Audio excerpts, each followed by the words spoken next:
Hey guys, welcome back in new video. Guys कैसे हैं आप सब? आई होप आप सब ठीक होंगे। गाइस मेरा नाम है सारुद्दीन खान और आप देख रहे हैं अपना यूट्यूब चैनल फार्मेसी वाला। कोई भी सपना साकार करने के लिए सबसे जरूरी है सही कोच का होना। चुनिए फार्मेसी वाला को और करे अपने B pharm and D pharm का सपना साकार। Download the app now. तो आज की जो वीडियो है ना, इस वीडियो में हम देखने वाले हैं वही जो हमारी medicinal chemistry B pharm 6 semester में चल रही थी।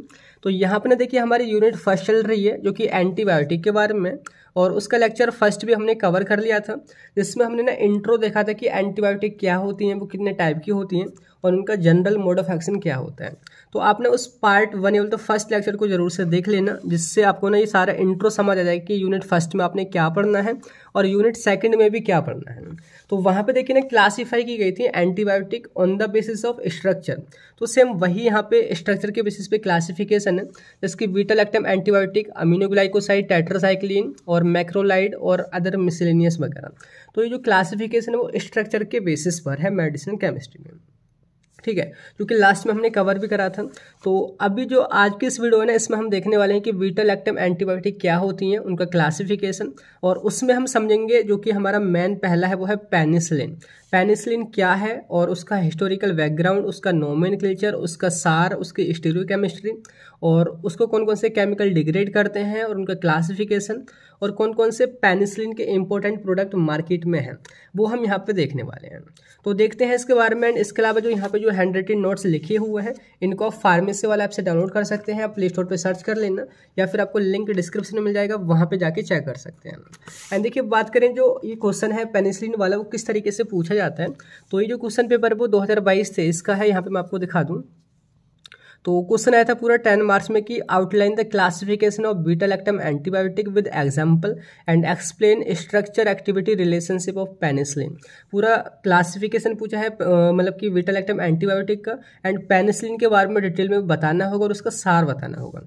तो इस तरीके से क्वेश्चन बनता है। एंड यहाँ पे क्वेश्चन बनता है शॉर्ट में कि describe the nomenclature of beta lactam antibiotic. तो ये 2 मार्क्स में है। एंड देखिए अगर पेनिसिलिन नहीं पूछा जाता है या पेनिसिलिन नहीं आता है, तो यहाँ पे पूछ जाएगा कि सेफेलोस्पोरिन के बारे में आपने बताना होगा। तो ये जो आपका चैप्टर है ना पूरा बीटा लैक्टम एंटीबायोटिक, इसमें पेनिसिलिन या तो पेनिसिलिन आएगा, ये बहुत इंपॉर्टेंट है, या फिर सेफेलोस्पोरिन से 10 मार्क्स का क्वेश्चन बनता है। जो आपके बाकी जो है ना बीटा लैक्टमेज इनहिबिटर, मोनोबैक्टम, यहाँ पे ना शॉर्ट क्वेश्चन ही बनते हैं। तो देखते हैं पेनिसिलिन का आइडिया आपको लग गया होगा क्वेश्चन कैसे यहाँ पे पूछा जाता है। तो सबसे पहले देखिए हम समझते हैं बीटा लैक्टम एंटीबायोटिक, बहुत ही सिंपल तरीके से समझेंगे। बीटा लैक्टम अलग वर्ड हमने ब्रेक कर दिया और एंटीबायोटिक अलग। बीटा लैक्टम क्या है, देखिए हमने बोला था ना ये स्ट्रक्चर के बेसिस पर क्लासिफिकेशन है। तो बीटा लैक्टम एक ना रिंग है जो कि 4 मेंबर्ड रिंग होती है, साइक्लिक रिंग है, बस अभी आप इतना ही सिंपल याद रखो। एंड एंटीबायोटिक क्या होती है, एसिड ड्रग जो कि बैक्टीरिया को किल करती है, उसकी ग्रोथ को रोक देती है, वो हमारी एंटीबायोटिक कही जाती है। तो बीटा लैक्टम एंटीबायोटिक कैसी एंटीबायोटिक हुई, ऐसी एंटीबायोटिक जिनमें भी बीटा लैक्टम रिंग प्रेजेंट होती है, वो सारी एंटीबायोटिक हमारी बीटा लैक्टम एंटीबायोटिक होगी। तो सिंपल से आपने लिख देना है कि बीटा लैक्टम एंटीबायोटिक वो सारी एंटीबायोटिक है जिसमें बीटा लैक्टम की रिंग प्रेजेंट होती है, और उसी रिंग को हमने एजेटिडिनोन भी बोलते हैं। और ये हर एक बीटा लैक्टम जो रिंग है ना, वो सारी एंटीबायोटिक जो कि इस कैटेगरी में है, जैसे कि पेनिसिलिन है, पेनिसिलिन में भी कई है, amoxicillin, ampicillin, penicillin G, penicillin B, सभी में ये आपकी बीटा लैक्टम की रिंग प्रेजेंट होगी। ऐसे ही सेफेलोस्पोरिन में भी सभी में ये प्रेजेंट होगी। तो ये आपने सिंपल इंट्रो देखा है कि बीटा लैक्टम एंटीबायोटिक क्या है। अब हमारा क्वेश्चन बनता है कि आखिर ये बीटा लैक्टम रिंग है क्या, ठीक है। बिल्कुल भी रटना नहीं है ना, क्योंकि हमें थोड़ा कॉन्सेप्ट यहाँ पे बेसिक यहाँ पे मतलब कि बनाना होगा ताकि आगे तक कोई भी दिक्कत नहीं आए। तो सिंपल मैंने लिखा है कि it is a 4 membered heterocyclic ring. ये हमारी 4 मेंबर्ड रिंग है जिसमें एक हेटेरो एटम प्रेजेंट होता है। देखो कि इस तरीके से होती है, ये यहाँ पे कार्बन है, यहाँ भी कार्बन है जो कि दिखा नहीं रखा है, यहाँ भी कार्बन है, और यहाँ पे ये नाइट्रोजन है। तो 3 कार्बन हो गए और एक नाइट्रोजन हो गया, नाइट्रोजन हमारा हेटेरो एटम है। तो ये 4 मेंबर्ड साइक्लिक रिंग है जो कि हेटेरोसाइक्लिक रिंग है, ठीक है। एंड ये जो ग्रुप है ना C डबल बॉन्ड O, इसको हम कार्बोनिल ग्रुप बोलते हैं। एंड सेकंड यहाँ पे जो नाइट्रोजन है ये हमारा अमाइड ग्रुप है। एंड यहाँ दोनों जगह पे कार्बन प्रेजेंट है, जिसको हम यहाँ पे अल्फा कार्बन बोलते हैं और इसको हम यहाँ पे बीटा कार्बन बोलते हैं। अब देखिए यहाँ पे जहाँ भी कार्बोनिल ग्रुप यानी कि C डबल बॉन्ड O ये ग्रुप और अमाइड ग्रुप एक साथ जुड़ जाते हैं, वो रिंग हमारी लैक्टम रिंग कही जाती है। ये केमिस्ट्री का फंडा है। अब यहाँ पे हमारा क्वेश्चन बेसिक ये बनता है कि इसको हम यहाँ पे अल्फा रिंग क्यों नहीं बोल रहे, इसको हम बीटा लैक्टम रिंग ही क्यों बोल रहे हैं। तो थोड़ा मैं आपको बेसिक यहाँ पे क्लियर कर देता हूँ, ठीक है। एंड देखिए मैं आपको गाइज ये बता दूं कि ये जो हमारे नोट्स हैं ना, आप इनमें कुछ इस तरीके के मैं डायग्राम भी यहाँ पे ऐड करूँगा जो कि प्रिंट करके यहाँ पे चिपकाने होते हैं। एंड ये बहुत इफेक्टिव तरीका रहेगा मेरे हिसाब से स्टूडेंट को समझ में आने के लिए। एंड आपको पता है कि एक जो फोटो होता है ना वो 1000 वर्डों से ज़्यादा कहा जाता है। मतलब अगर आपने किसी का डायग्राम देख लिया एक अच्छा सा, उसी से आपको उसकी ना पूरी थ्योरी याद हो जाती है। तो वही सारी चीज़ हम यहाँ पे इम्प्लीमेंट करने की कोशिश कर रहे हैं, मतलब कि थोड़ा अपडेट हो रहे हैं टाइम के साथ। एंड आप मेरे को कमेंट करके बताना कि ये सही रहेगा या फिर नहीं रहेगा, ठीक है। तो यहाँ पे देखिए मैं आपको अब ये बता देता हूँ कि इसको हम बीटा लैक्टम रिंग ही क्यों बोलते हैं। आपने केमिस्ट्री में पढ़ा होगा कि कोई भी जो फंक्शनल ग्रुप होता है, फंक्शनल ग्रुप जैसे कि सपोज करो यहाँ पे COOH ये कार्बोक्सिल ग्रुप है। एंड उस फंक्शनल ग्रुप के बाद जो भी कार्बन अटैच होते हैं तो उनकी नंबरिंग ही की जाती है। जैसे कि जो सबसे पास में जो कार्बन होता है ना उसको हम अल्फा कार्बन बोलते हैं। ये जो कार्बोक्सिलिक ग्रुप के साथ में जो कार्बन है उसको हम अल्फा कार्बन बोलेंगे। सेकंड वाले को बीटा बोलते हैं, थर्ड वाले को गामा बोलते हैं, उसके बाद ईटा बोलते हैं। तो इस तरीके से नंबर बढ़ता जाता है। तो ठीक वही चीज़ यहाँ पे है, ये एक रेफरेंस की तरह आप यूज़ करना कि देखो यहाँ पे हमारा कार्बोनिल ग्रुप है, उसके जस्ट पास वाला कार्बन अल्फा कार्बन और उसके पास वाला कार्बन बीटा कार्बन कहा जाएगा, ठीक है। अब फिर दोबारा क्वेश्चन वही बनता है कि इसको हम बीटा लैक्टम रिंग ही क्यों बोल रहे हैं। तो यहाँ पे देखिए मैंने लिख रखा है कि जो आपका नाइट्रोजन एटम जो कि आपका हेटेरो एटम है ना, वो डायरेक्टली कार्बोनिल ग्रुप और बीटा कार्बन से अटैच होता है। जो नाइट्रोजन है अगर जिस कार्बन से प्रेजेंट हो तो उस रिंग का नाम वही पड़ जाता है। जैसे कि यहाँ पे मैं आपको रेफरेंस में दिखा दूँ कि ये जो है आपकी अल्फा लैक्टम रिंग है। अल्फा लैक्टम कहने का मतलब है यहाँ पे तो कार्बोनिल ग्रुप है ही, यहाँ पे अमाइड ग्रुप है ही, तो यहाँ पे जस्ट एक ही कार्बन है जो कि अल्फा कार्बन है, तो इस रिंग का नाम पड़ गया अल्फा कार्बन, वो सॉरी अल्फा लैक्टम। यहाँ पे देखोगे ये हमारी बीटा लैक्टम रिंग ही है क्योंकि पहला कार्बन अल्फा कार्बन, दूसरा कार्बन बीटा कार्बन। तो ये जो रिंग का नेम है जो कि डायरेक्टली जो बीटा कार्बन है वही नाइट्रोजन से अटैच है, तो ये बीटा लैक्टम रिंग होगी। थर्ड आप देखोगे यहाँ पे ये पहला कार्बन अल्फा कार्बन, दूसरा बीटा कार्बन, तीसरा गामा कार्बन। अब यहाँ पे गामा कार्बन नाइट्रोजन से अटैच है डायरेक्टली, तो ये हमारी रिंग गामा लैक्टम हो गई। ऐसे जो ईटा है वो हमारा चौथा कार्बन है जो कि डायरेक्टली नाइट्रोजन से अटैच है, तो ये रिंग आपकी ईटा लैक्टम रिंग होगी। तो इस तरीके से ये जो है कॉन्सेप्ट यहाँ पे बनता है कि इसमें बीटा लैक्टम रिंग प्रेजेंट होती है। बीटा लैक्टम रिंग इसको हम इस वजह से बोलते हैं कि यहाँ पे जो हमारा हेटेरो एटम जो कि अमाइड ग्रुप में नाइट्रोजन होता है वो डायरेक्टली बीटा कार्बन और कार्बन ग्रुप से अटैच होता है। क्लियर हो गया। तो अब हम जो भी एंटीबायोटिक यहाँ पे पढ़ने वाले हैं ना, तो उनके स्ट्रक्चर में यही रिंग आपने बनानी होगी, ये आपको हर जगह मिलेगी जो भी इस कैटेगरी की ड्रग हैं, ठीक है। एंड आपको मैं ये भी इंश्योर कर दूं कि ये जो रिंग है ना यही मैन होती है बैक्टीरिया को किल करने के लिए या कहें तो एंटी बैक्टीरियल एक्टिविटी के लिए। तो वही पॉइंट जो है ना यहाँ पे लिखा हुआ है कि in antibiotic this beta lactam ring plays important role. जो भी आपने बीटा लैक्टम रिंग देखी थी ना वही एंटी बैक्टीरियल एक्टिविटी के लिए रेस्पॉन्सिबल होती है। अगर आप इसको हटा दोगे ना स्ट्रक्चर से, सारी की सारी मेडिसिन आपकी इनएक्टिव हो जाएगी, ठीक है। एंड बात करते हैं जो सारी की सारी जो आपकी बीटा लैक्टम एंटीबायोटिक हैं, जैसे कि मैं आपको यहाँ पे सिलेबस में दिखा दूँ। जो पेनिसिलिन है, पेनिसिलिन के अंदर जितनी भी सारे ड्रग हैं वो, साथ के साथ सेफेलोस्पोरिन और उसकी सारी ड्रग, एंड मोनोबैक्टम और उसकी सारी ड्रग, वो हमारी बैक्टीरियोसाइडल होती हैं। वो कंप्लीट तरीके से बैक्टीरिया को किल कर देती हैं क्योंकि वो सेल वॉल की सिंथेसिस को रोक के काम करती हैं। सेल वॉल की सिंथेसिस मैंने आपको लास्ट वीडियो में, जनरल वीडियो में बताया था ना, पहला जो वीडियो था कि किस किस तरीके से हम बैक्टीरिया को किल कर सकते हैं। अगर आप सेल वॉल की सिंथेसिस को रोक देंगे तब बैक्टीरिया पूरी तरीके से किल हो जाता है। तो ये इनका जनरल मोड ऑफ एक्शन होने वाला है सभी ड्रग का, पेनिसिलिन का भी, सेफेलोस्पोरिन का भी, मोनोबैक्टम का भी, ठीक है। अब देखिए हमने आगे टॉपिक डाला है कि classification of beta lactam antibiotic. आपने क्लासिफाई करना है बीटा लैक्टम एंटीबायोटिक को। तो ये ना सिंपली 4 टाइप्स में क्लासिफाई की जाती है। एक है पेनिसिलिन जिसकी कैटेगरी को आज हम डिटेल में देखेंगे, सेफेलोस्पोरिन जिसको हम नेक्स्ट वीडियो में देखने वाले हैं, थर्ड आपका मोनोबैक्टम, एंड चौथा आपका यहाँ पे कार्बापेनियम। तो सिलेबस में आपके यहाँ पे देखोगे 3 ही हैं, पेनिसिलिन, सेफेलोस्पोरिन और मोनोबैक्टम। अब आप कहोगे ये बीटा लैक्टमेज इनहिबिटर क्या है, तो ये एक अलग ही टॉपिक होने वाला है जो कि बीच में आपको क्लियर हो जाएगा। मतलब कि जब जैसे जैसे आप लेक्चर देखते जाओगे तो यहाँ पे 3 टाइप की ड्रग तो ये हो गई, पर जो कार्बापेनियम है ना वो हमारे सिलेबस में नहीं है, तो इसको हम छोड़ देंगे, अब हम इन तीनों को डिस्कस करेंगे, लेकिन आज की वीडियो में हम पेनिसिलिन को ही देखेंगे।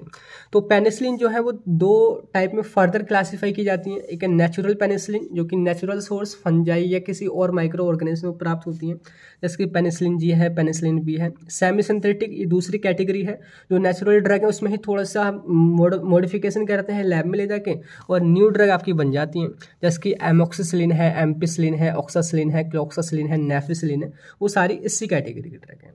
सेकंड हम बात करते हैं सेफेलोस्पोरिन। सेफेलोस्पोरिन जो है वो जनरेशन के बेसिस पे डिवाइड है। जनरेशन मतलब जैसे आईफोन की जनरेशन है ना, आईफोन 13 है, 14 है, 12 है, 11 है। जैसे कि कोई पुरानी जनरेशन होती है उसमें कोई कमी रह जाती है, उसको हम अपडेट करके न्यू मॉडिफिकेशन करके नई चीज़ बना देते हैं, वो उसकी ना जनरेशन अपग्रेडेशन कहा जाता है। ऐसे ही जो स्टार्टिंग डेज में सेफेलोस्पोरिन मिली वो फर्स्ट जनरेशन, फिर उनमें अपडेट किया, उनको इम्प्रूव करके सेकंड जनरेशन की लाई, फिर third generation, fourth generation, fifth generation. तो अब आप आईफोन की जनरेशन छोड़ के ये ध्यान रखो कि सेफेलोस्पोरिन की ना फिफ्थ जनरेशन फिलहाल अभी चल रही है, क्योंकि ये आपके एग्जाम में पूछा जाएगा। तो यहाँ पे देखिए फर्स्ट जनरेशन जो है ना उसके एग्जाम जिसकी सेफाड्रोक्सिल है, सेफालेक्सिन है, सेफाजोलिन है, जिसका एग्जाम्पल है। सेकंड जनरेशन में सेफाक्लोर, सेफोरोक्सिम, सेफोक्सिटिन एंड सेफमेटाजोल। थर्ड जनरेशन में सेफोटैक्सिम है, सेफ्ट्राइएक्सोन है, सेफिक्साइम है, सेफोडोक्साइम है।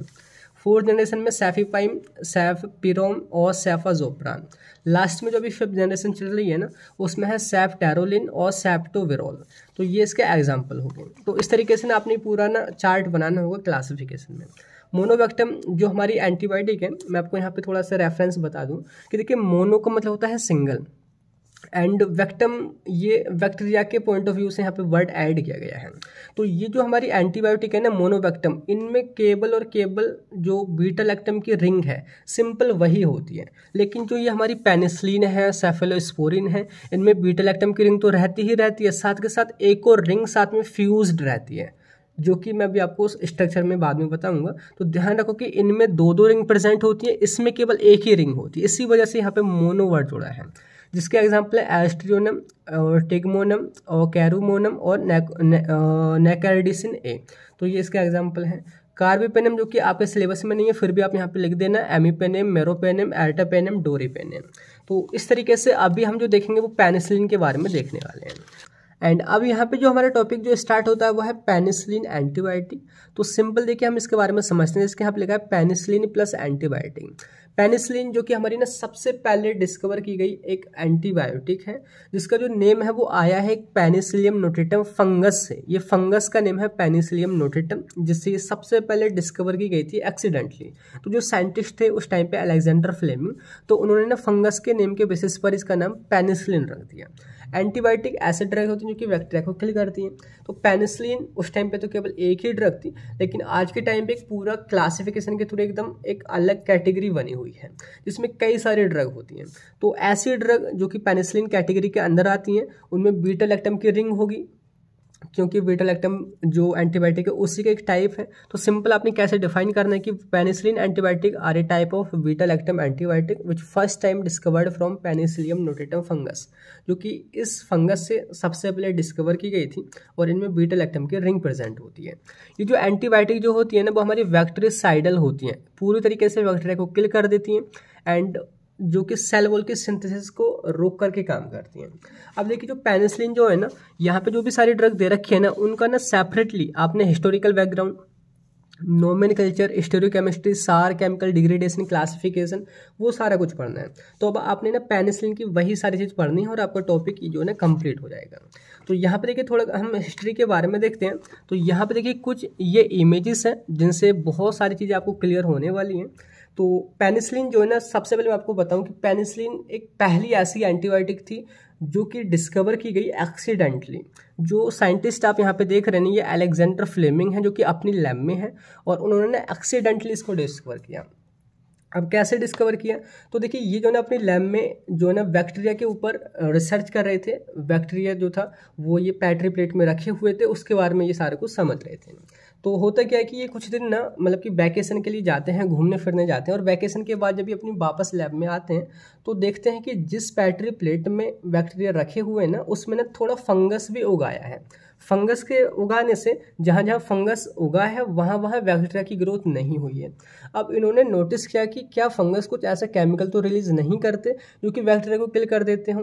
इन्होंने फर्दर इन्वेस्टिगेशन किया और यही पाया कि जो फंगस होते हैं एक ऐसा केमिकल, एक ऐसा एंटी बैक्टीरियल केमिकल यहाँ पे रिलीज करते हैं जो कि बैक्टीरिया को ग्रो होने नहीं देता। उन्होंने एंटीबायोटिक वर्ड का यूज़ नहीं किया, उन्होंने उस केमिकल का नेम पेनिसिलिन यहाँ पे रख दिया, जो कि फर्दर इन्होंने कंफर्म भी किया था कि पेनिसिलिन नोटेटम से ये रिलीज होता है। तो ये उनकी एक तस्वीर है। तो सिंपल आपने देखिए कैसे लिखना है कि penicillin is the first antibiotic जो कि डिस्कवर की गई थी एक्सीडेंटली अलेक्जेंडर फ्लेमिंग के द्वारा 1928 में पेनिसिलियम नोटेटम नाम के फंगस से। ठीक है, सेकंड जो मैं आपको इमेज दिखा रहा हूँ ना, ये उस पर्सन की इमेज है जिसने सबसे पहले एंटीबायोटिक ली थी। तो ये एक ऑक्सफोर्ड के पुलिसमैन हैं जिनका नाम है एल्बर्ट अलेक्जेंडर, जिन्होंने ना 1941 में सबसे पहले पेनिसिलिन ली थी।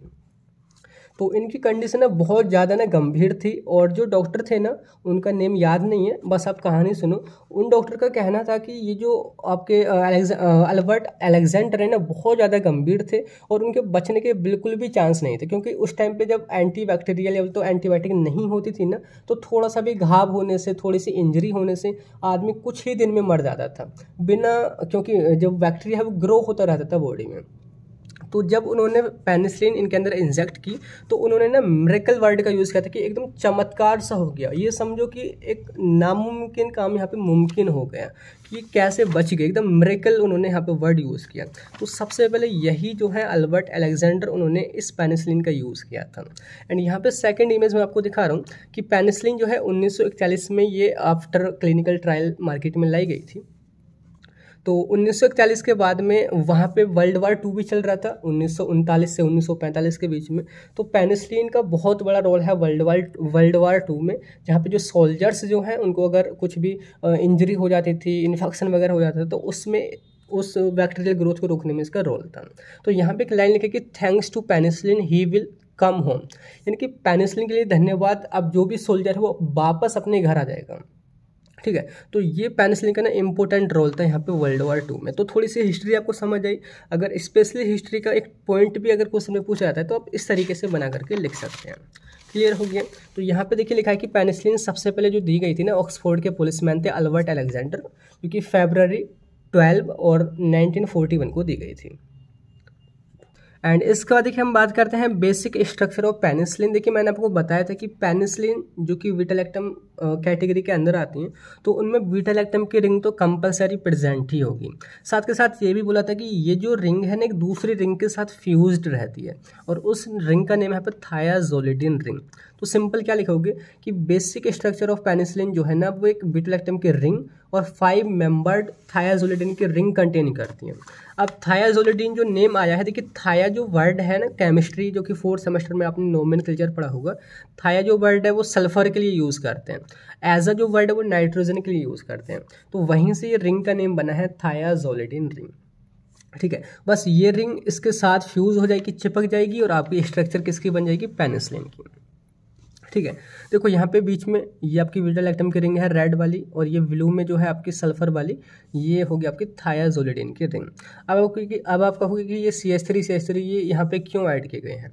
तो देखिए ये बेसिक स्ट्रक्चर में आपकी रिंग यही है, पर फर्दर यहाँ पे सब्सटीट्यूशन भी होता है, जो कि सेकेंड कार्बन पे 2 मिथाइल ग्रुप है, यहाँ पे आपका कार्बोक्सिल ग्रुप है और यहाँ पे देखोगे ना ये C+O जो कि हमारा एसाइल ग्रुप हुआ और NH यानी कि एसाइल अमाइड ग्रुप होता है और लास्ट में यहाँ पे R जोड़ा है। R का मतलब होता है रिमेनिंग ग्रुप। कि बेसिक स्ट्रक्चर पेनिसिलिन की यही है, लेकिन जो अदर जो पेनिसिलिन है जैसे कि पेनिसिलिन G हो गया, B हो गया, एम्पिसिलिन हो गया, एमोक्सिसिलिन हो गया, तो उनके स्ट्रक्चर में ये रिंग तो सेम की सेम रहेगी, बस यहाँ आर की जगह पे केमिकल में कोई रिंग कोई सब्स्टिट्यूएंट यहाँ पे रेगुलरली चेंज होता रहेगा। ठीक है, तो ये आपकी बीटा-लैक्टम की रिंग है, ये आपकी थायाजोलिडिन की रिंग है। इस तरीके से आपने इसको ड्रॉ कर देना है। नंबरिंग इसकी मोस्टली यहाँ से की जाती है सल्फर से 1 2 3 4 5 6 7। अब इस नोमेनक्लेचर के बारे में भी बात कर लेते हैं। क्वेश्चन में जो आपका सिलेबस में दे रखा है कि नोमेनक्लेचर भी आपने यहाँ पे करना होता है। ठीक है। तो नोमेनक्लेचर की बात करें तो यहाँ पे ना दो सिस्टम के अकॉर्डिंग आप कर सकते हैं कि आपका केमिकल एब्स्ट्रैक्ट नोमेनक्लेचर सिस्टम, जो कि मोस्ट कॉमनली यूज़ किया जाता है।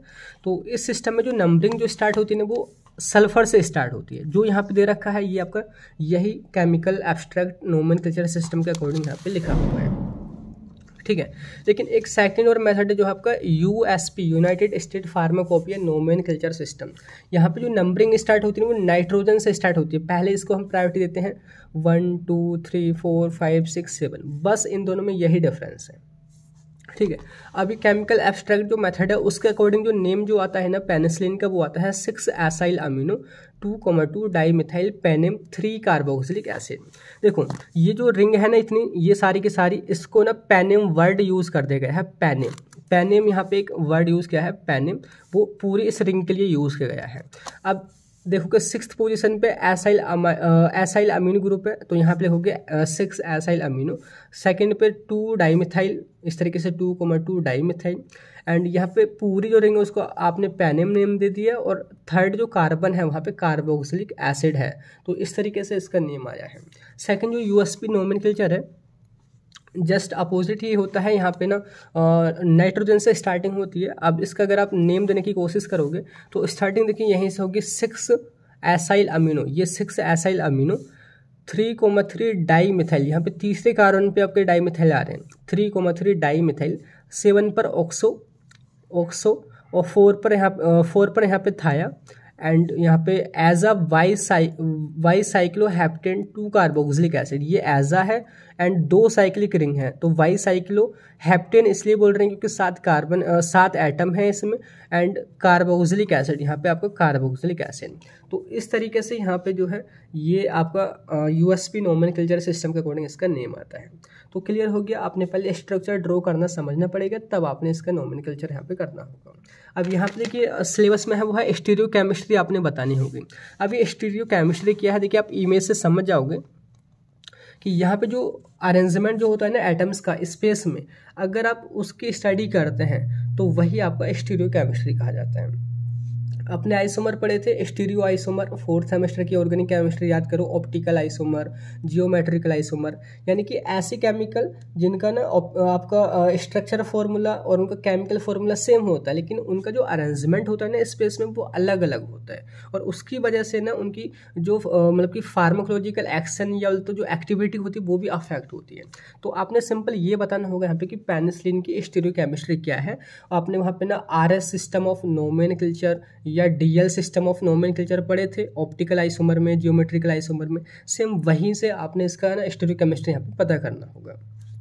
तो स्टीरियो केमिस्ट्री क्या है, सिंपल आप बताओ कि एक ऐसी स्टडी एक जिसमें आप जो भी मॉलिक्यूल होता है उसके 3 डायमेंशनल अरेंजमेंट में जो भी एटम्स अटैच्ड होते हैं उसकी स्टडी करते हैं, साथ के साथ उनकी वजह से उसके फार्माकोलॉजिकल एक्शन या उसकी प्रॉपर्टी पे क्या इफेक्ट पड़ता है, वो स्टीरियो केमिस्ट्री कही जाती है।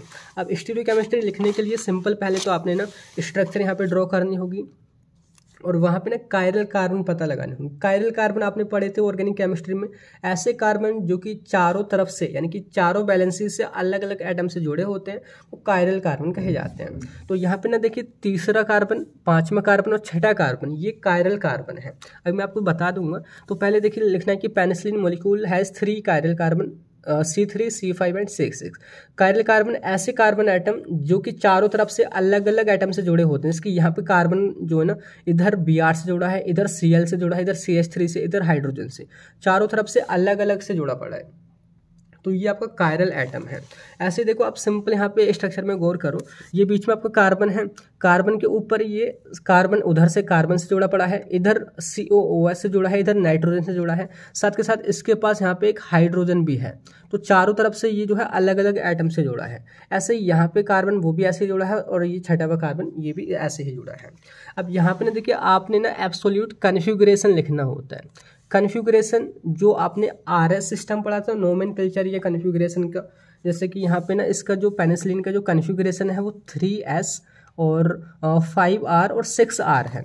3S कहने का मतलब है कि जो तीसरा जो कार्बन है ठीक है, उसका एस कन्फिगरेशन है। पांचवा जो कार्बन है उसका आर कन्फिगरेशन है। छठा जो कार्बन है उसका भी आर कन्फिगरेशन है।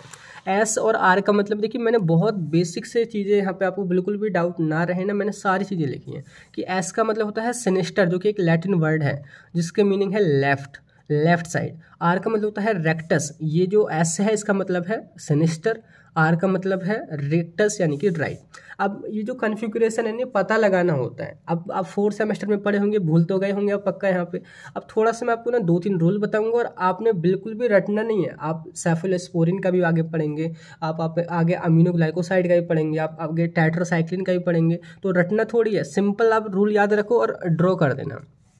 तो देखो, ये जो आपका कार्बन है ना यहाँ पे ये जो C3 कार्बन है, इसको मैंने सिंपल यहाँ पे उतार दिया है। जिसकी ये जो C3 है ना, ये कार्बन है, यहाँ पे आपका COH ग्रुप है, ये आपका COH ग्रुप है, नीचे हाइड्रोजन है, ठीक है, इधर नाइट्रोजन जोड़ रखा है, उधर आपका कार्बन या CH3 होगा। सिंपल ये आपका वही है, नीचे हाइड्रोजन, इधर ये COH, इधर NH2 और ऊपर CH3, ठीक है। अब देखिए, ये रूल होता है RS सिस्टम ऑफ कन्फिगरेशन या नोमेनक्लेचर का, कि रूल नंबर 1 पढ़ो कि first give priorities according to atomic number, कि जो भी एटम कार्बन से, कायरल कार्बन से चारों तरफ से जुड़े पड़े हैं, पहले आपने उनकी प्रायोरिटी डिसाइड करनी होगी एटॉमिक नंबर के बेसिस पर। अनुक्रमांक जो होता है, एटॉमिक नंबर जो होता है, परमाणु क्रमांक जो हिंदी में बोलते हैं वही।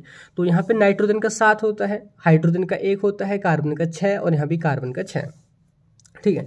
पहली प्रायोरिटी नाइट्रोजन को जाएगी। अब दूसरी और तीसरी में कन्फ्यूजन स्टार्ट होता है कि भाई यहाँ भी कार्बन अटैच है, यहाँ भी कार्बन अटैच है। तो रूल नंबर 2 पर रहो, यहाँ पे लिखा है कि अगर सेम एटम कार्बन से अटैच है, कायरल कार्बन से अगर सेम एटम अटैच है, तो वहाँ पे जो प्रायोरिटी है ना वो नेक्स्ट एटम से देनी पड़ेगी। यानी कि ये जो कार्बन है ये तो ठीक है कि अटैच है इससे, लेकिन इसके बाद कौन सा एटम यहाँ पे अटैच है उसके बेसिस पे आप डिसाइड करो।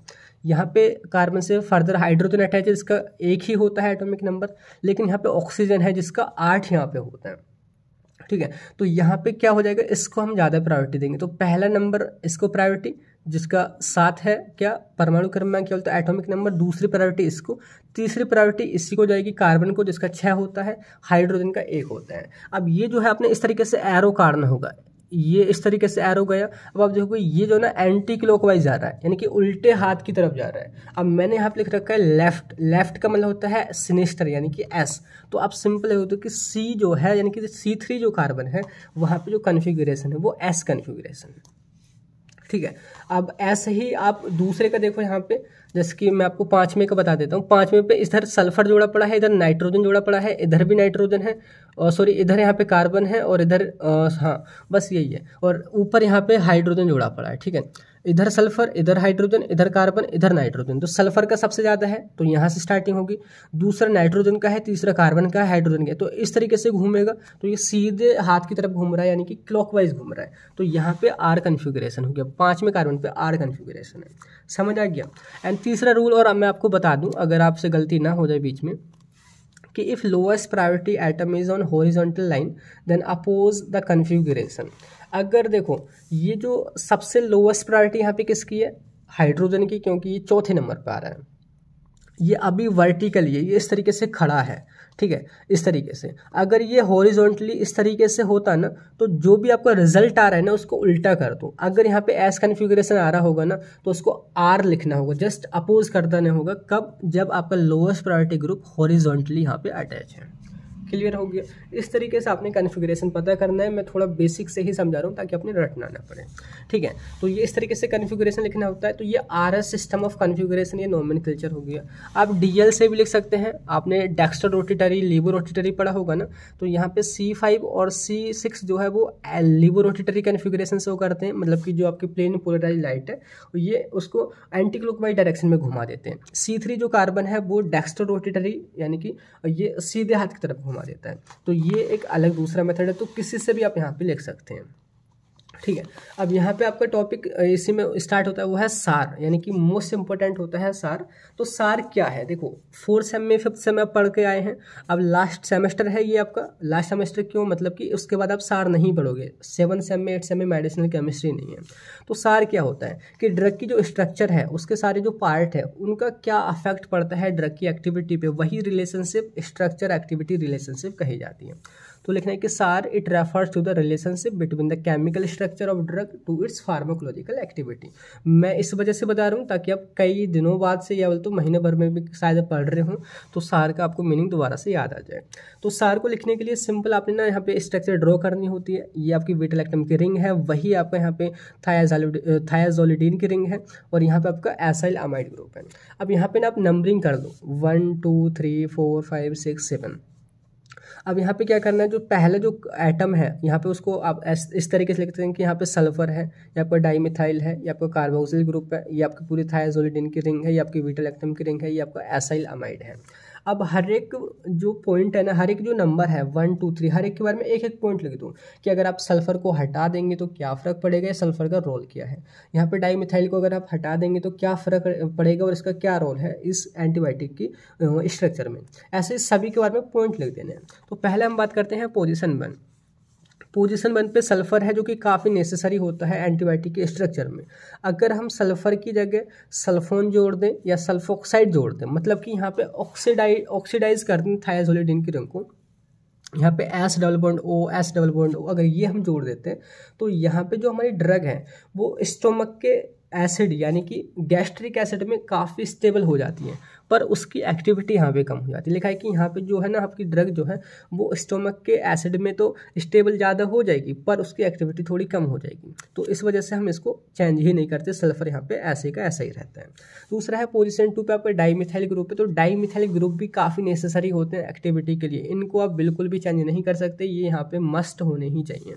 तो यहाँ पे नो सब्सटीट्यूशन अलाउड, इस तरीके से आपने लिखना है। थर्ड जो पोजीशन है यहाँ पे COOH यानी कि कार्बोक्सिल ग्रुप है। अगर आप इसको हटा करके यहाँ पे कोई अल्कोहल ग्रुप OH ग्रुप लगाना चाहते हैं, ईथर ग्रुप या एस्टर ग्रुप लगाना चाहते हैं तो एक्टिविटी यहाँ पे ना कम हो जाएगी। ठीक है। फोर्थ जो पोजीशन है जहाँ पे नाइट्रोजन है, आप इसके साथ तो बिल्कुल भी छेड़छाड़ नहीं करें, मतलब कि अगर ये आपकी बीटा लैक्टम की रिंग चेंज हुई पूरी एंटी बैक्टीरियल एक्टिविटी ही गायब। तो यहाँ पे भी कोई भी चेंज नहीं कर सकते, न ही 5th पोजीशन पे चेंज कर सकते हैं। चेंज कर सकते हैं तो 6th पे पोजीशन पे, जो कि यहाँ पे अलग अलग रिमेनिंग ग्रुप अटैच किए जाएंगे। तो कौन कौन से ग्रुप अटैच कर सकते हैं वो मैं आपको बता देता हूँ। तो 5वीं पोजीशन पे भी कोई भी सब्स्टिट्यूशन अलाउ नहीं है, वही बात लिखिए। 6वीं पोजीशन पे क्या चेंज कर सकते हैं, तो लिखा है कि अगर आप 6वीं पोजीशन पे जो रिमेनिंग ग्रुप जहाँ पे R लिखा हुआ है, अगर वहाँ पे इलेक्ट्रॉन विड्रॉइंग ग्रुप ऐड कर देते हैं, ऐसे कोई भी ग्रुप जो कि पूरी की पूरी जो रिंग है उससे इलेक्ट्रॉन को अपनी तरफ खींचें, विड्रॉ करें, तो यहाँ पे जो आपकी ड्रग है वो आपके स्टोमक के एसिड में बहुत ज़्यादा स्टेबल हो जाएगी।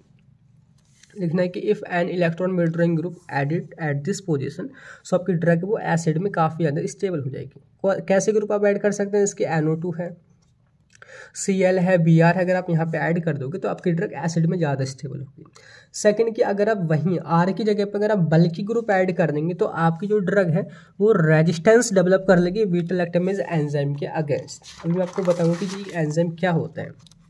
अगर R की जगह बल्कि ग्रुप, कोई भारी ग्रुप, कोई बड़ी रिंग यहाँ पे अगर आप ऐड कर देते हैं तो आपकी जो ड्रग है वो रेजिस्टेंस डेवलप कर देगी किसके खिलाफ, बीटा लैक्टमेज एंजाइम के खिलाफ। अब ये बीटा लैक्टमेज एंजाइम क्या है, तो यहाँ पे मैंने सिंपल लिखा है कि an enzyme produce by bacteria which break down antibiotic. तो देखिए हम जो है ना एंटीबायोटिक दे रहे हैं बैक्टीरिया को किल करने के लिए। अब बैक्टीरिया भी ना अपने बचाव के लिए कुछ तो करेगा ही, तो वो जो है ना एक एंजाइम को रिलीज करता है जिसका नाम है बीटा लैक्टमेज एंजाइम, और उस एंजाइम का काम होता है एंटीबायोटिक का डिग्रेडेशन करना, उसका ब्रेक डाउन कर देना। तो अगर हमारी एंटीबायोटिक इसके द्वारा ब्रेक डाउन कर दी जाती तो उसकी एंटीबायोटिक एक्टिविटी खत्म हो जाती है। ठीक है।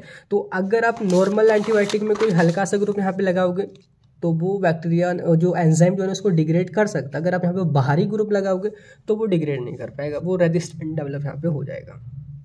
एंड इसके बाद देखिए लास्ट में एक और पॉइंट आपने लिखना होगा जो कि 7वां कार्बन है ना, वहाँ भी आप बिल्कुल चेंजेस नहीं कर सकते क्योंकि जो ना बीटा लैक्टम रिंग का पार्ट है और आप इसमें अगर बिल्कुल भी चेंजेस करोगे मतलब कि एंटी बैक्टीरियल एक्टिविटी खत्म। तो लास्ट में आप क्या पॉइंट लिखोगे, नो सब्स्टिट्यूशन अलाउड। 7वां पोजीशन पे नो सब्स्टिट्यूशन अलाउड। तो इस तरीके से ना सार आपका कंप्लीट होता है और आई होप ये बहुत ही सिंपल तरीके से आपने 7 पॉइंट क्लियर कर लिए होंगे और आपको समझ भी आ गया होगा। अब देखिए आपने ना पेनिसिलिन का ना केमिकल डिग्रेडेशन यहाँ पे पढ़ना है। देखिए अगर आप इंपॉर्टेंट क्वेश्चंस के अकॉर्डिंग पढ़ रहे हैं ना, तो देखिए आपने ना पेनिसिलिन का यहाँ पे स्ट्रक्चर, उसका थोड़ी सी हिस्ट्री, उसका नोमेनक्लेचर, उसका सार और उसके क्लासिफिकेशन पे ज़्यादा ध्यान देना होगा, साथ के साथ मोड ऑफ एक्शन। एंड अगर आप अच्छा और ज़्यादा पढ़ना चाहते हैं तो आप डिग्रेडेशन को यहाँ पे समझ सकते हैं। और कई यूनिवर्सिटीज़ में कई बार डिग्रेडेशन के ऊपर सेपरेटली क्वेश्चन भी बन जाता है। तो यहाँ पे देखिए बात करें केमिकल डिग्रेडेशन ऑफ पेनिसिलिन, देखिए मैंने यहाँ पे इमेज लगाई है। डिग्रेडेशन मतलब कि ब्रेकडाउन ऑफ ड्रग। जो पेनिसिलिन है किसी केमिकल की वजह से, किसी पीएच की वजह से, किसी एंजाइम की वजह से अगर वो टूट जाती है, खराब हो जाती है, तो वही उसका डिग्रेडेशन कहा जाता है। क्या हो कि आपने पेनिसिलिन बनाई, आपने सेफेलोस्पोरिन बनाई, आपने पैरासीटामोल बनाई, आपने एस्पिरिन बनाई, तो बनाने के तुरंत बाद वो पेशेंट के पास नहीं जाती, कुछ टाइम लगता है, महीने लग जाते हैं, 2 महीने लग जाते हैं, उसकी एक्सपायरी डेट होती है। क्या हो कि बीच में ही वो ना खराब हो जाए, डिग्रेड हो जाए। जैसे कि पेनिसिलिन है, वो पेनिसिलिन की जगह ना किसी एंजाइम की वजह से ना वो पेनिसिलोनिक एसिड में कन्वर्ट होगी। अब आप एक्सपेक्ट करोगे कि वो पेनिसिलिन का एक्शन देगी? नहीं, बिल्कुल नहीं देगी, बल्कि पेशेंट को नुकसान और करेगी। तो वही जो है ना आपने पढ़ना ज़रूरी हो जाता है कि पेनिसिलिन में कैसे कैसे डिग्रेडेशन हो जाता है।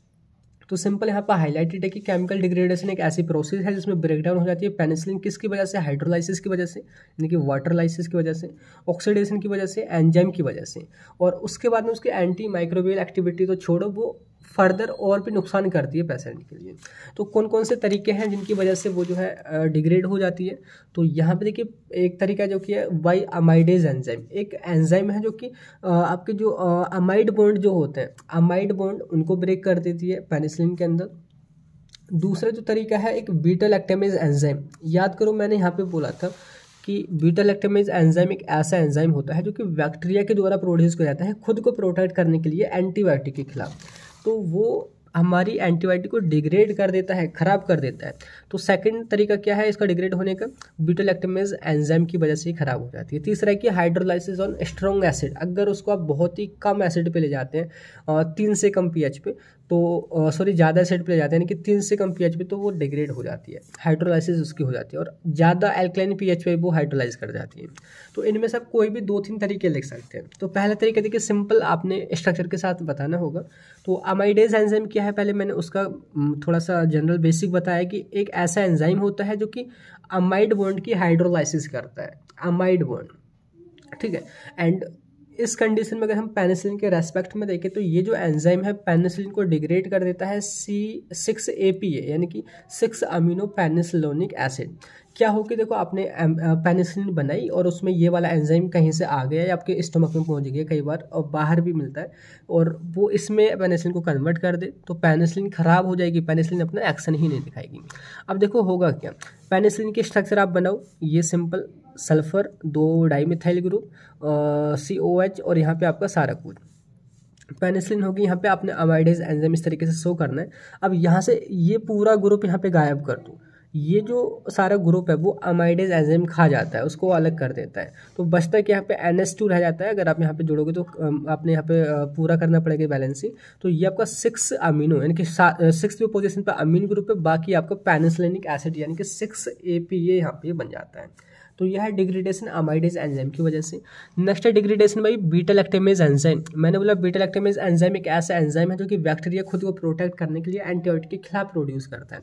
ये बीटा लैक्टेम की रिंग को ना ओपन कर देता है। ये जो रिंग है ना जिसकी यहाँ पे जुड़ी पड़ी है ना, ये यहाँ से तोड़ देता है, खोल देता है रिंग को। जब ये खुल जाएगी ना तो ये एंटीबैक्टीरियल एक्टिविटी पूरी खत्म कर देगा। तो सिंपल कैसे आपने दिखाना होगा स्ट्रक्चर के अकॉर्डिंग।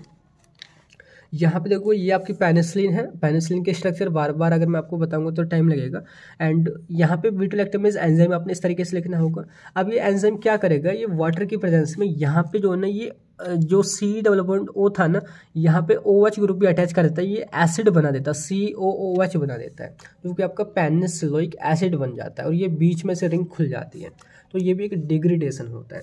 नेक्स्ट है हाइड्रोलाइसिस ऑन एसिडिक पीएच। अगर आप ड्रग को बहुत ही कम पीएच पे ले जाते हैं, 3 के करीब ले जाते हैं, तो यहाँ पे कई सारे इनएक्टिव प्रोडक्ट में आपकी पेनिसिलिन कन्वर्ट हो जाती है।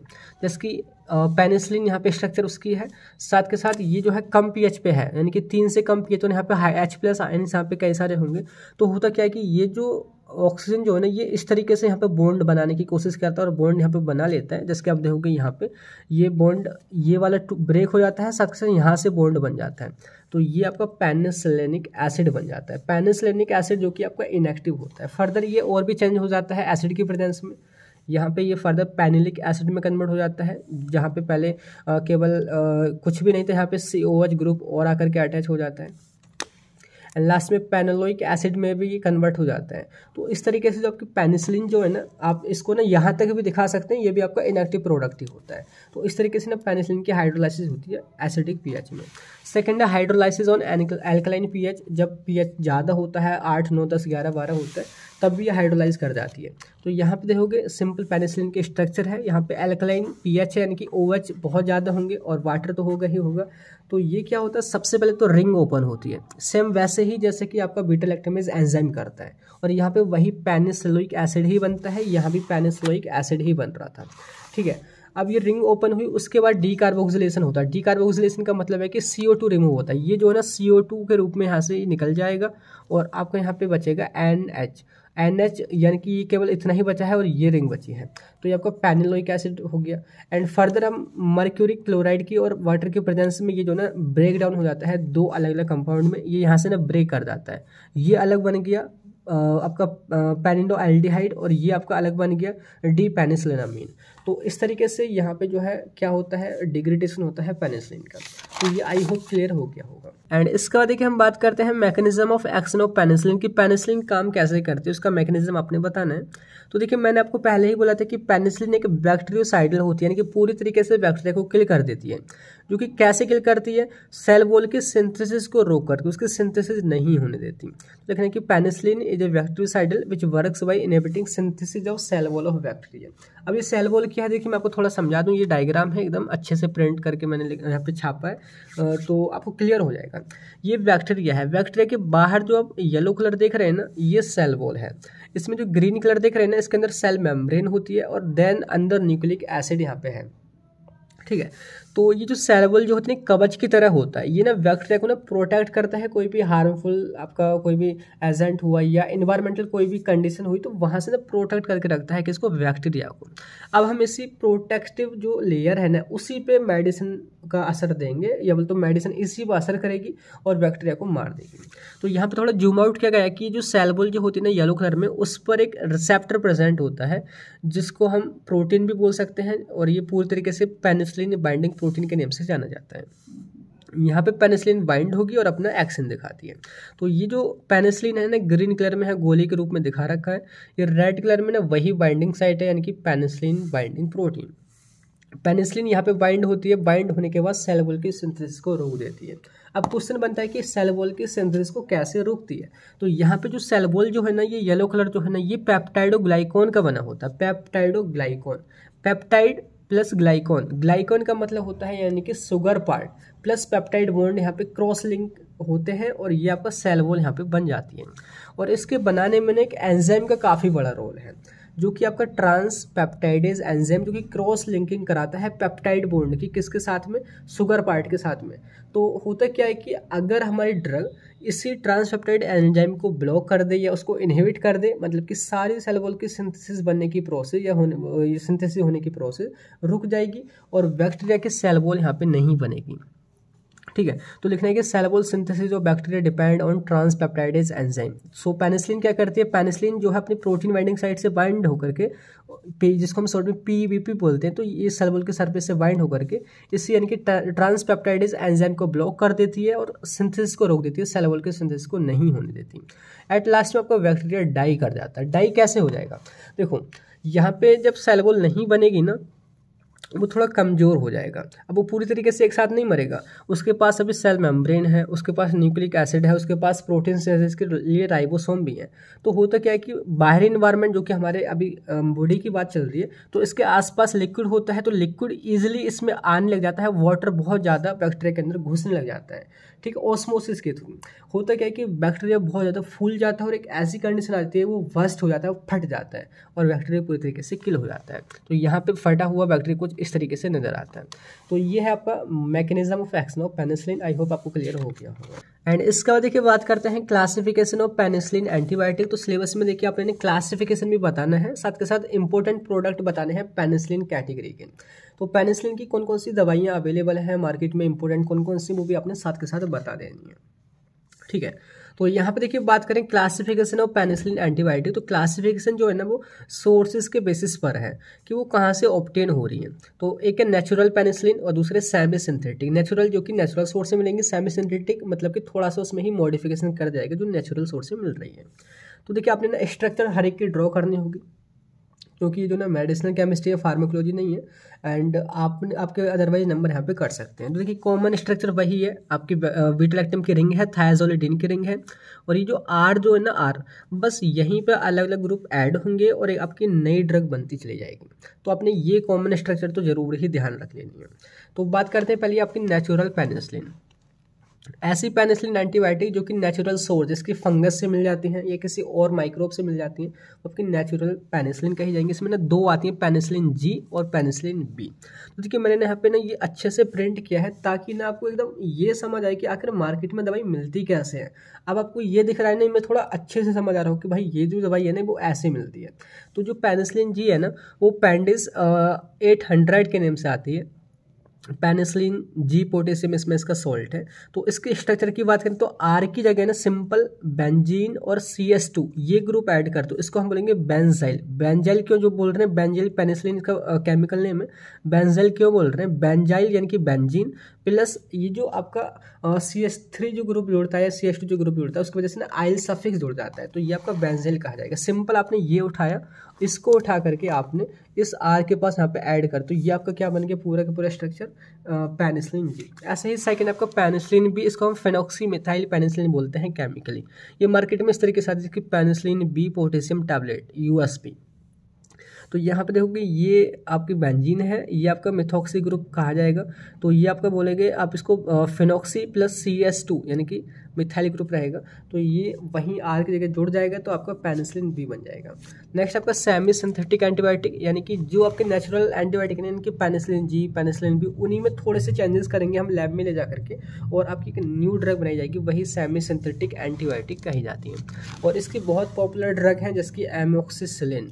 याद आ गया, इमेज देखोगे तो और अच्छे से समझ आएगा। एमोक्सिसिलिन ये 500 ये आपको मिल जाती है, काफ़ी अच्छी रहती है, कोई भी इन्फेक्शन होता है बैक्टीरिया को उसको ठीक करती है। एम्पिसिलिन है, इसका क्लोक्सासिलिन है, ऑक्सासिलिन है, डाइक्लोक्सासिलिन है, और आपका मैथिसिलिन है। अब यहाँ पे इमेज देख रहे हो थोड़ा अच्छा सा यहाँ पे आपको इफेक्टिव समझ आ रहा होगा, है ना, मतलब कि मार्केट में ड्रग आ कैसे रही है।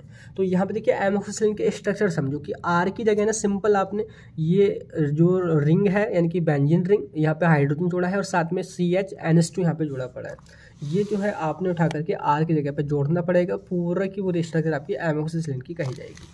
एम्पिसिलिन में कुछ भी चेंज नहीं है, बस H की जगह ना यहाँ पे OH जोड़ दो, बाकी का बाकी सेम है। तो ये आपकी एम्पिसिलिन होगी।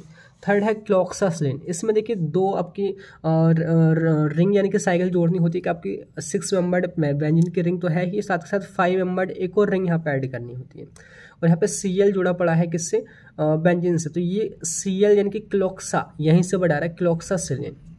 ये मार्केट में देखो इस तरीके से आती है, एम्पिसिलिन भी इस तरीके से आती है। नेक्स्ट आपका ऑक्सासिलिन, ऑक्सासिलिन में बस Cl को हटा दो और आपकी ऑक्सासिलिन बन जाएगी। ये सारा का सारा सेम है, ये आपकी ऑक्सासिलिन की टैबलेट है। डाइक्लोक्सासिलिन, डाइक्लोक्सासिलिन में पहले एक Cl थी, अब यहाँ पे 2 Cl जोड़ दो, एक Cl यहाँ एक Cl यहाँ, बाकी का सेम है, ये आपकी डाइक्लोक्सासिलिन है।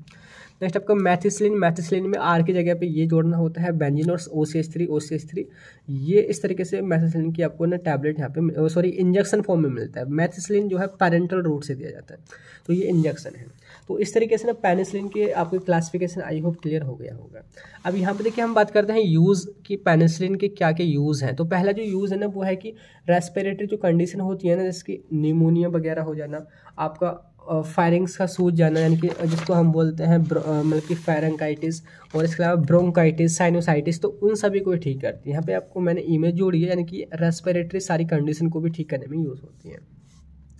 दूसरा कि पेनिसिलिन जो एंटीबायोटिक है इसका जो यूज़ है ना, जो घाव हो जाते हैं, इन्फेक्शन हो जाता है, कहीं जख्म हो जाता है, उसको भी ठीक करने में यूज़ किया जाता है। पेनिसिलिन जो है ना यूटीआई इन्फेक्शन, यूरिनरी ट्रैक्ट में जो इन्फेक्शन हो जाता है यूरेथ्रा वगैरह में, और सॉरी यूरेथ्रा वगैरह में या किडनी वगैरह में, तो वहाँ भी इसका हम यूज़ करते हैं।